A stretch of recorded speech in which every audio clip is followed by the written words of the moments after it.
काशिफ़ जी, आपने अंधेरी कोर्ट में एक्ट्रेस कंगना रनौत के खिलाफ शिकायत दर्ज कराई है। क्या कुछ मामला है ये?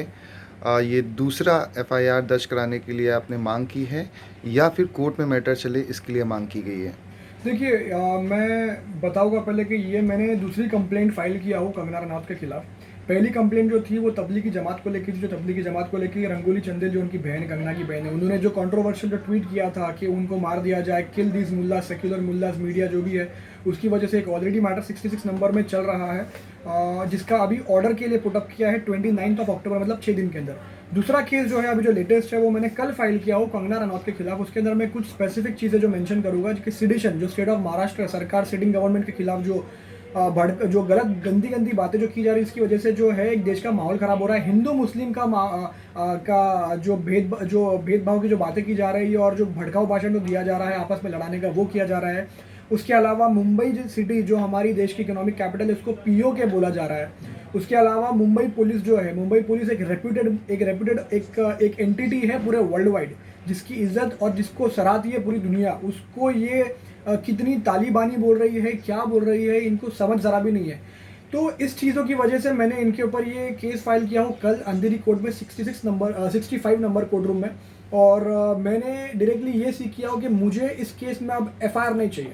मुझे इस केस में समन्स बुलवा के उन लोगों को कोर्ट में खड़ा करवा के उन लोगों की जल्द से जल्द आर्ग्यूमेंट्स और जो भी ट्रायल जो है वो कंडक्ट करवा के मुझे इन लोगों को जेल के पीछे देखना है। क्योंकि ये लोग जो देश का माहौल ख़राब कर रहे हैं, आपस में लड़ा रहे हैं, इन लोगों को देश में रहने के लायक ये बिल्कुल भी नहीं है।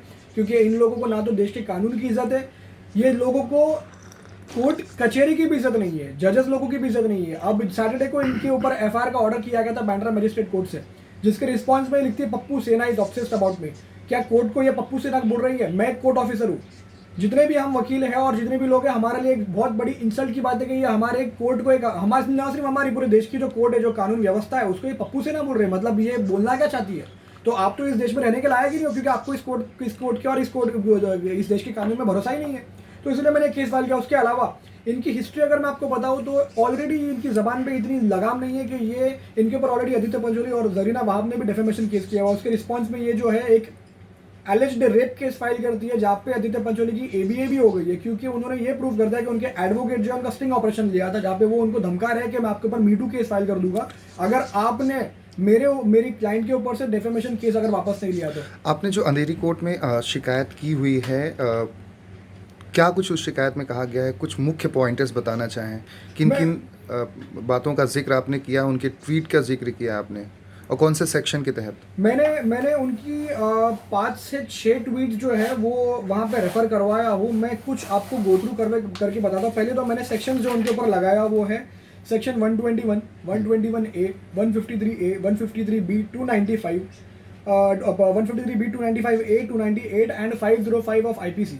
ये सब धाराएं जो है वो लगती है सिडिशन के लिए और देश का माहौल खराब करने के लिए, हिंदू मुस्लिम भावनाओं को भड़काने के लिए, लड़वाने के लिए, ये सारे सेक्शंस लगते हैं। और ये सब सेक्शन की सजा जो है 5 से 7 साल तक की जेल होती है। उसके अलावा जो ट्वीट्स उन्होंने जो किए थे, उनको ये ट्वीट्स जो है इतनी घिनौनी और इतनी बुरी ट्वीट्स है ये, कि इन्होंने जो किया है, मैं आपको कुछ गो थ्रू करके शॉर्ट में बताता हूँ। मुंबई पुलिस के खिलाफ ट्वीट्स की जाती है बदनामी के लिए। सुशांत सिंह राजपूत की डेथ को ये जैसे कि ये अपने आप को सीबीआई, सीएम और पीएम और मुंबई पुलिस से भी बड़ा बताती है, जैसे कि जो वो नहीं कर पा रहे वो ये कर सकती है। क्यों? क्योंकि इनको सिर्फ किसी की मौत का गलत फायदा उठा के अपने पुराने बदले लोगों से पूरे करने हैं, जो वो आज तक कभी कर नहीं पाए। उसके अलावा ये मुंबई को पीओ की बोलती है, ये पाकिस्तान ऑक्यूपाइड कश्मीर। मतलब यहाँ पे क्या पाकिस्तानी लोग रहते हैं मुंबई के अंदर? और क्या ये कश्मीर है? ये तालिबानी बोलती है स्टेट ऑफ महाराष्ट्र को और कानून व्यवस्था को। उसके अलावा ये यहाँ पे भी अगेन पीओके और तालिबान बोला जाता है। बांद्रा पुलिस ने जब एफआईआर दर्ज की उसके बाद इन्होंने कुछ ट्वीट किए थे, उसको लेकर भी आपने कोर्ट में बताया हुआ है। मैं आपको बांद्रा कोर्ट का ये 2 पेज का ऑर्डर दिखाता हूँ। ये 2 पेज का ऑर्डर है। यहाँ पे जो ऑपरेटिव पार्ट है वो ये रहा। ये ऑपरेटिव पार्ट का एक लाइन मैं आपको पढ़ के सुना होगा। ऑर्डर में ये लिखा है, the proceeding be sent towards the concern police station under section 156(3) of CrPC for necessary action and investigation. उसके बाद ये पहले तो ये ऑर्डर आया 16 अक्टूबर को, मतलब कुछ दिनों पहले अभी। उसके बाद ये ट्वीट करती है एक दिन बाद 17 अक्टूबर को और बोलती है, meanwhile another FIR filed against me Pappu Sena in Maharashtra seems to be obsessing over me. तो क्या आप कोर्ट को पप्पू सेना बोल रही हो? मतलब ये पप्पू सेना वर्ड है क्या? क्या मतलब है ये? क्या आप महाराष्ट्र नवनिर्माण सेना बोल रहे हो या शिवसेना बोल रहे हो, या क्या मतलब आपका बोलने का मतलब है कि कोर्ट जो है वो पॉलिटिकल पार्टी से कनेक्टेड है? आपका बोलने का मतलब ये है आप कोर्ट को पप्पू सेना बोल रही हो? तो ये इस तरीके के ये मतलब इतनी बुरी तरीके के ट्वीट जो की जा रही है, ऐसे लोग तो देश के अंदर रहने के भी लायक नहीं है। एक छोटा सा सवाल, अब क्या इस मामले में आगे कोर्ट में कब हेयरिंग है?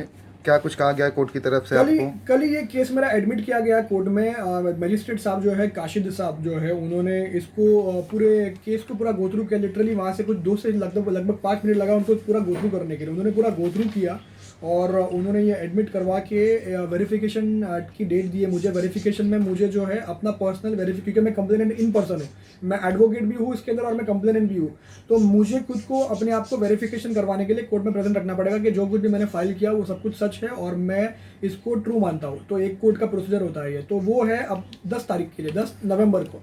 10 नवंबर के बाद इसकी मेन आर्ग्यूमेंट की जाएगी।